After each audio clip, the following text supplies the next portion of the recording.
shock that he truly believes he does not have to even speak to me in order for me to just bring over and drop off the kids.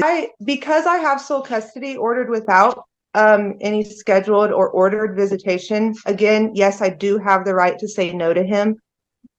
And why I brought this fully to you instead of agreeing when I had Miss Hesse is so I had the restraining order on Mr. Staley and that ended at July 2022.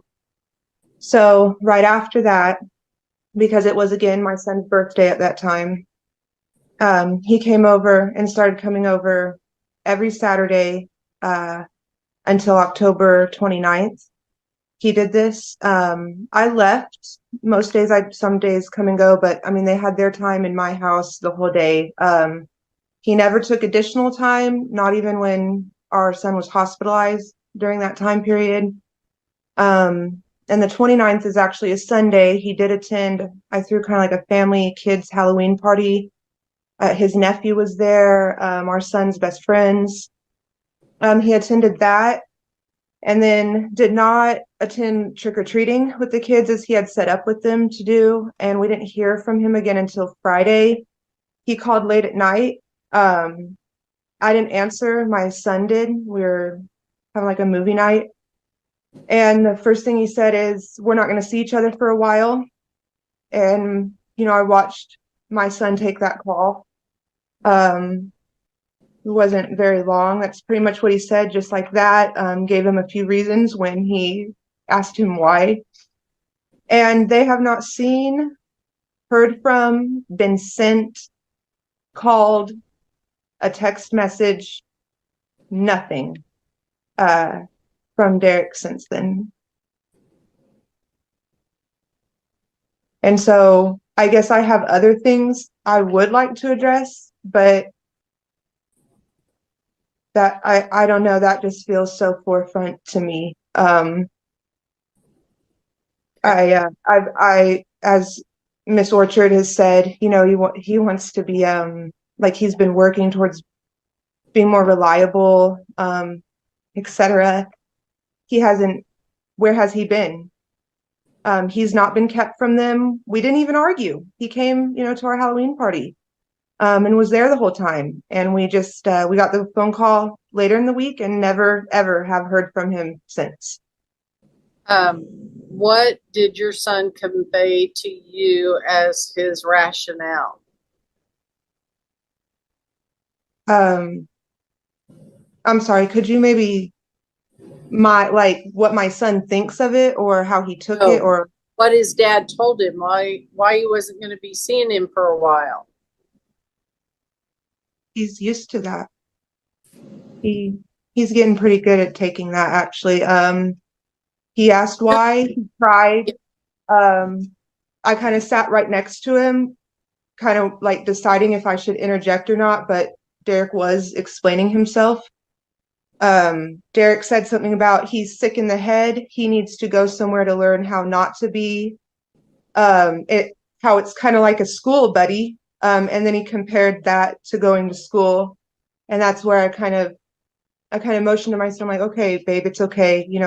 Maybe we'll talk to him later. He told him he'd call him whatever time frame he said he'd call him. He never did. Not once. Your Honor, not once. Nothing. Okay. Tell me what your current situation, and I haven't had you under oath. That was sort of, I guess, as an attorney, I guess you're making argument, but raise your right hand, please. You do solemnly swear the testimony you're about to give will be the truth, the whole truth, and nothing but the truth, so help you God. Yes, I do. All right. Give me a little bit of background. How old are you? I'm 30. Okay. And where are you living, generally speaking? What town or close to what town? I live in Benton, in town in Benton. Are you working? Yes, I work full time.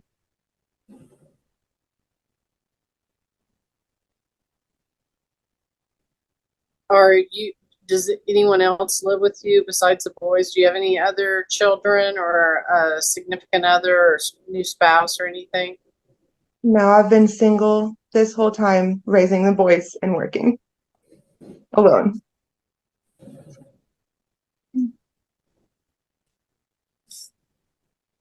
Have you received any child support or goods or anything from him? I do receive child support. It's $74 and change. Sorry, 75 biweekly. I will say that's been regular since February. From October, well, I guess I should say November. From the beginning of November to the beginning of February, I did not receive any payments. That's when I had messaged Derek in January, kind of like, what are you doing? He's had my phone number this whole time. He left them. He left them.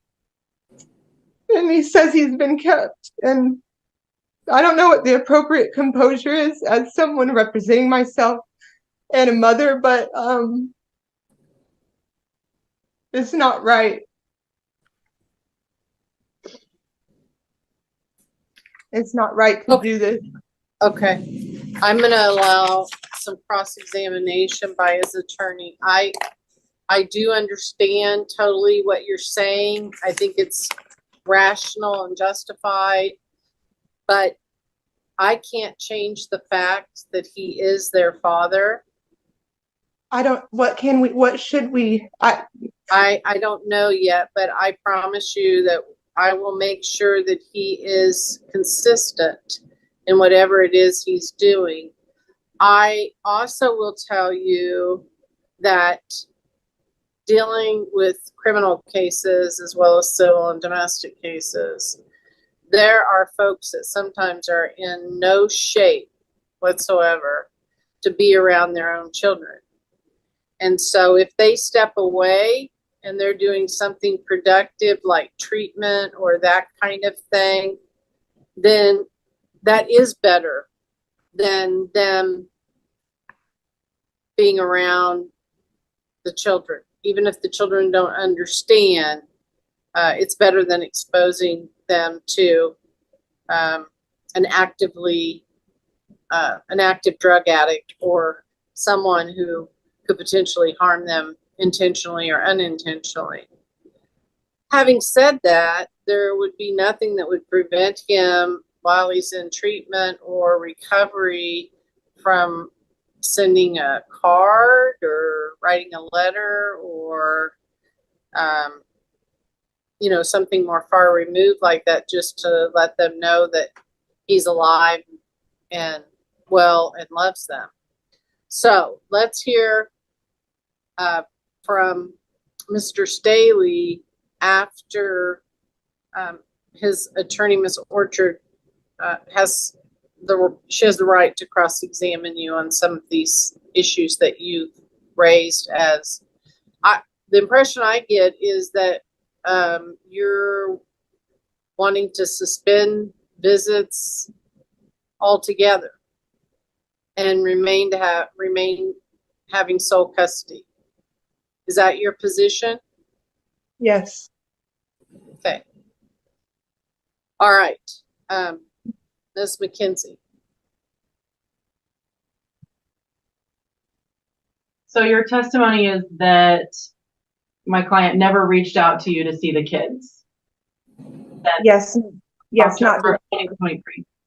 I was asked once. His father, who has always been allowed open communication and visits with them and does them, it was either the day before Christmas or Christmas Day, 2023. He had made plans with me to have the boys for the day. He came to my house. As he was leaving with them, he asked if he could take them to see Derek, even though we'd already discussed how Derek had been away at that point for 2 full months without communication. And I never up to that point in my doorway had any communication from Derek. So in that moment, yes, I said, no, Marlon, you have your day, and Derek needs to communicate with me. And then when I messaged him January 4th, about kind of just, where are you? Also, there'd been no child support. His reply was, I have them. If you'll just give me one moment. That's okay. You've answered my question. So your testimony is that since October, he's not ever asked to see the kids. No, he has not asked. Well, I'm not, if I could finish actually. On the message on January 4th, because I want to be short answer question. I'll get to the messages. I'm asking, just making sure that you're saying. It's a part of completing the answer to your question. It's a yes or no question. It's just yes or no. Okay. I'm going to overrule your objection and allow her to finish answering, but keep it brief, please. Okay. No, it's not a full read off. It's that I said, were you planning on paying anymore? No, just wondering. It's been 2 months, with nothing from you, including communication. He said, yeah, I'm working again, and I'm going to say this, and that's it. I want to see the kids. I want them to come over. Again, because you want it brief, I could go on. I never even said no in those messages. I was more in shock that he truly believes he does not have to even speak to me in order for me to just bring over and drop off the kids again at that point, over the 2-month mark without communication. Okay. Besides that, no, not at all. Your last communication, January of 24, before this motion was filed in June? I did message him the other day. I asked him to come and speak with me and did not do this report. He didn't respond. Other than that, no communication. Well, okay. So you can't do that anymore. You're representing yourself. He's represented, so his attorney will tell him not to visit with you about the case or make any agreements or anything outside of her knowledge and involvement. Sorry, I mean, it wasn't malicious or anything. I didn't mean anything by it. I just genuinely would rather not do this. This is not natural, and I don't know why. Okay. Ms. McKenzie, your next question, please. So I'd just like to, so you say you never said no. The text message right after the one you just read off says, you're right, no child should ever have to ask where's my dad, but ours have to regularly. I have the right to say no. LOL, mind-boggling, really. So you did say no. I didn't really necessarily get to answer. How can I answer drop off my kids now to someone who has not seen them in 2 months? If you want to be quite literal, I mean, it's more a statement of, I do have the right to say no. Further conversation would have produced a direct answer from me, but I did not. I didn't get that. Just for fairness for the court, since you didn't read all of his message, he said, I'm going to say this and that's it. I want to see the kids. I want them to come over. I am setting up court so I don't have to fight with you to see them. I would love for them to be able to see me before that, but I won't fight with you over it. If not, then I will wait. They shouldn't have to ask you. I shouldn't have to beg you. I am their father and will always be their father. That will never change. To which you replied, you're right. No child should ever have to ask for my dad.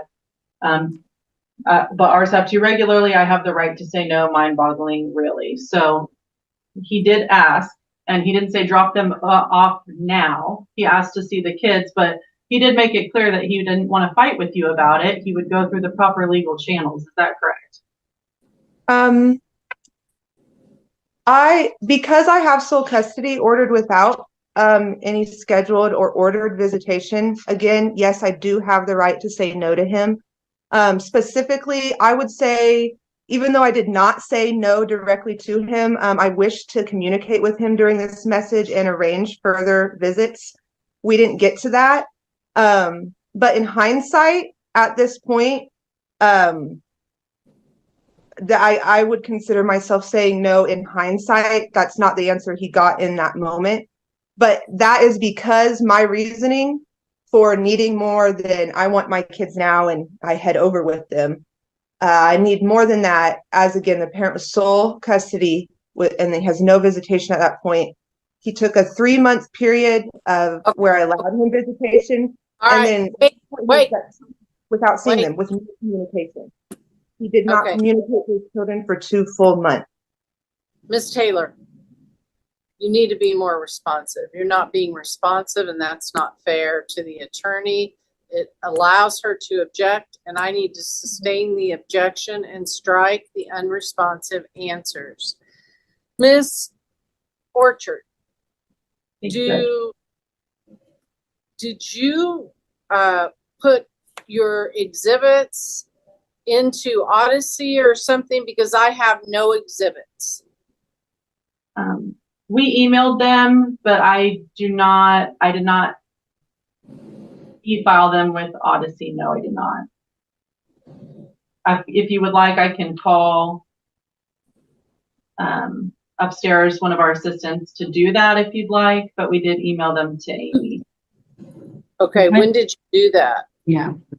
We emailed them before the first hearing was supposed to happen. Then obviously it didn't happen, but then I emailed them again today in case you didn't have them from the last time that. So what I want to know is specifically, do you, Ms.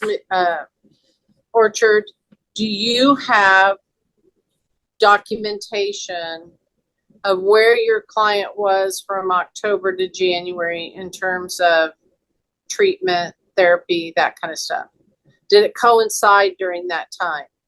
Yes, it did coincide during that time. I don't have his medical records, but I can request them from Holland Pathways if you would like. Okay.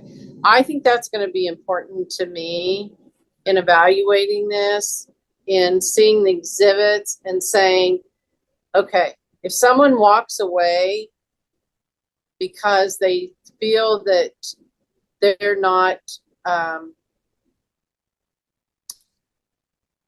in a good place to be around their children, and kind of, he should let her know, not, and maybe approach the son a little bit different way. But the point is, if someone walks away for a few months, but they show that they're doing things to improve themselves and they actually have improved themselves, then that's something I think that the court can or would consider as not necessarily an abandonment situation or a bad thing.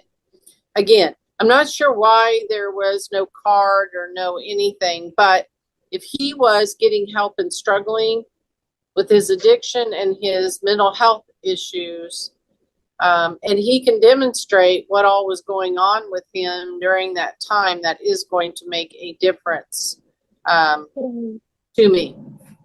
So I think, and then I think the approach should have been very different. I think that he should have, I mean, the court ordered him to do certain things.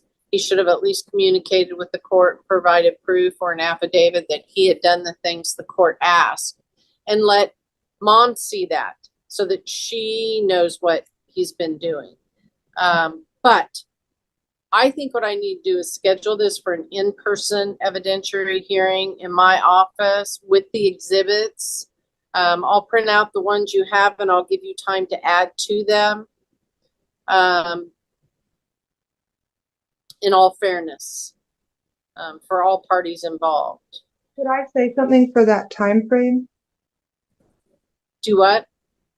How you wanted to focus on the time frame he was gone, what was he doing? And you cut that off at January 4th. That should be extended at least to the day I received papers from him in June. From October to June, he made no effort to communicate with his children. The message in January was first instigated by me, and that was his response. Again, okay. Well, stop. Ms. Taylor, are you not listening to me? Can you not hear me? When I say stop, I mean stop. I do hear you. Now, I'm going to schedule this for a full evidentiary hearing. It's not going to be a proffer. I kind of thought that what would be argued today is what the parties agreed to and announced that they were in agreement to, and then Ms. Taylor withdrew her consent to the agreement, so that there might might be an argument in that regard, but it seems like we're starting over from scratch where we were when we scheduled the first hearing that was canceled. And so I'm going to get it scheduled, and it's going to be in person. Now, whatever I do, Ms. Orchard, I'm sure that you can appreciate is going to be, if I grant specific visitation, is going to be a gradual reintegration.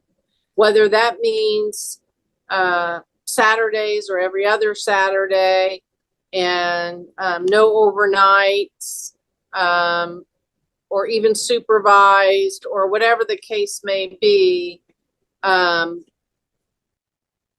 you know, it's not going to be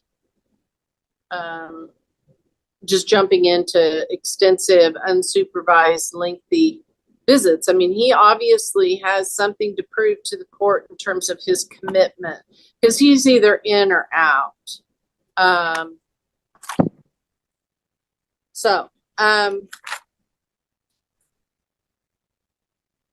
don't know, I don't know if you can get the medical documentation of his, you know, all I really need is, I don't really need all of his reports as much as admission dates, discharge dates, therapy dates, you know, kind of a trail of what was consuming his time. I suppose July 30th would probably be too soon, counsel. If I may ask my client, Your Honor, real fast.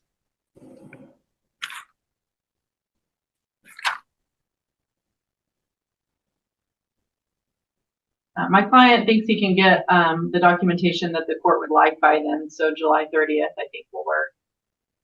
Okay. Do you prefer July 30th, or do you prefer Monday, August 12th? It depends on what time. I'd say I actually will be up in Butler County on another case for a hearing with Judge Hart on the 30th in the afternoon. Okay. So it would depend on which time. The other day was the 12th, Your Honor. Yes. Let's go ahead and do the 30th from 9 to noon. Ms. Taylor, do you have the boys in counseling with someone by chance? No. Do you have any interest in putting them in counseling? No, I don't. That's, you know, I provide them the home and life that they, you know, need. Life's not perfect. I don't believe they need, you know, weekly counseling. Okay. We live our life. We go on. Okay. Are they on CanCare insurance? They are. Okay. Ms. Reddy, did you have something? Yes, Your Honor. I was going to ask if the court would order Ms. Taylor to complete a DRA. That way I could complete an updated child support worksheet prior to that hearing. I would also ask to be excused given that the issues are parenting time. And if the court would like to resolve child support, I think you could probably do that if I propose a worksheet ahead of time. Okay. Very good. Yes. Thank you. To all of those things. So, Ms. Taylor, do you have an email that Mr. Hardy could send you, or Amy could send you a blank DRA that you could fill out and email or mail back? Yes, it should be the one I've received correspondence through before, including today's Zoom link. Okay. I have So that. we will send you or give you the direct link to fill out an amended DRA, and then that will be used for child support purposes to get that computed and get that reinstated. Or it's already, it's already set at an amount, but we need to see if it needs to be modified. Okay. Yes, I Okay. can. All right, thank you. All right, let me know if there are any issues, but otherwise, I apologize. This is important enough that it needs to be done in person. I can hardly, see you, Miss Orchard, or your client, and I think that he deserves to be heard in the courtroom under oath, and I think that Ms. Taylor deserves to complete whatever portion of the case that she wants to complete, and I think they deserve to have a courtroom hearing. So, okay, if there's nothing further, we're adjourned today. Your Honor, Thank you. it is the oldest child's birthday tomorrow.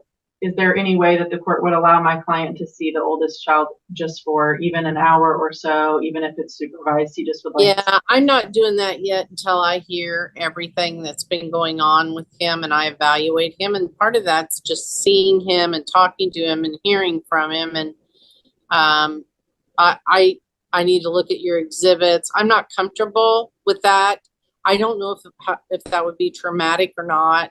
And I just don't want to run the risk of it being traumatizing or real upsetting on his birthday. But I will allow him to do a card and a present and give that to his dad and allow his grandpa to bring it to the oldest. Okay. I'll allow that. To me, that's a great start, is a card. And maybe if he can't afford a gift, then just a card, but some kind of recognition and something from him would be fine. But I'm not going to. I'm just not going to go out on a limb and do some temporary things because of the serious nature of all of this and me getting a better perspective of it. Understandable. I had to ask. Is Okay. it okay if my client's mother does the dropping off? My client's father, I guess, lives in Texas, so he wouldn't be able to do that easily. The kids haven't seen her for a longer period of time, with equal lack of communication. Well, so Grandpa hasn't seen them for quite some time. Grandpa is allowed to see them whenever he wants. He lives in Texas. He just saw them 2 weeks ago. He came down. He went fishing in Glen Elder. And that morning, last minute, that made it work. Later that day, he spent the evening with them and did fireworks. So, but you don't have any reason to believe he's going to come see him for his birthday or anything like that? No, there's no plans. He couldn't get off for work. He was invited to be here tomorrow or for the party this Saturday. At this point, I have no communication with Mr. Staley's mother. The kids have none as well. Understand that you could end up putting her in a position where she's going to file for grandparent visitation rights, and she's got some potential entitlement to that. I don't think we want to get her as an interested party in here where I've got to evaluate her fitness. She is going to be entitled to see the children during his visits, or if he's not authorized for visits, her own time. So just keep that in mind. But is there an alternative of where this stuff could be dropped off? It can't be missed, I guess. And it needs to be tonight or first thing in the morning. Could I ask one question? Yes. Because I need clarity so that I can have the right mindset. If a grandparent has made no communication for, about a year now, what rights would they have to demand? I would have to have an evidentiary hearing and see what the extent of bond is and what the thing was. She has no bond with them. Okay, that's something that I would have to evaluate. So do you have an alternative suggestion of how he can get a card and a gift to your son? just if I could just think,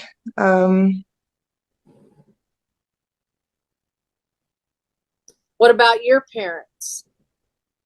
my father lives in Texas as well, and my mother uh is not in state either. Um, Do you have a mutual friend or a coworker or someone? again, I haven't even spoken to him since October. We don't have any mutual anything. There's been no communication from anyone except the grandfather who lives in Texas. Well, I'm not sure what to do about that. I mean, it's the day before the birthday, you know. If I may, it would just be dropped off on the porch. If that's fine, we can do that. That's yeah, fine. Drop off presents in a card is fine. My mindset is always that these little bursts, they are harmful to the children to see them in the, just on the birthday, just on the Christmas, just to explain my apprehensiveness. But sure, you can drop off the gifts. Brenda, if I can bless you, you can drop off the gifts at my I'm going home. to You can allow say hello to the kids, but she hasn't in Hey, over a can year. you not hear me? Stop. I think there's lag. I'm sorry. I think there Okay. is lag. There must be. I'm going to allow his mother to drop off a package and a card on the porch. Not him. I don't want him on the property. I don't want him accused of anything. I just don't think that's a good idea.